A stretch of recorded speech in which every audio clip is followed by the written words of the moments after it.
J'accueille Frédéric Rollin, le conseiller en stratégie d'investissement de Pictet AM. Bonjour Frédéric. Bonjour Fabrice. Avec vous, alors on ne fait pas la semaine puisque voilà, l'été est écoulé, on va s'intéresser quand même à ce qui se passe sur ces marchés.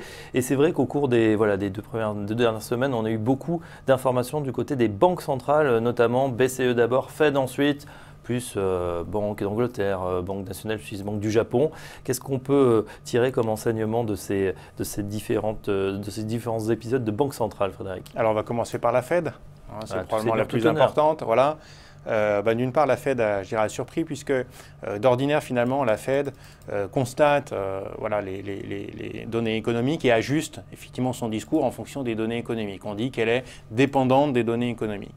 Or, cette fois-ci, on avait des chiffres d'inflation qui étaient plutôt faibles, des chiffres de consommation qui ralentissent un petit peu, quelques indicateurs avancés, produits d'ailleurs par la Banque centrale, qui étaient un petit peu moins bons. Et pourtant, au lieu d'ajuster sa politique ou son discours de politique monétaire vers plus d'accommodation, ben non, ça a été plutôt le contraire.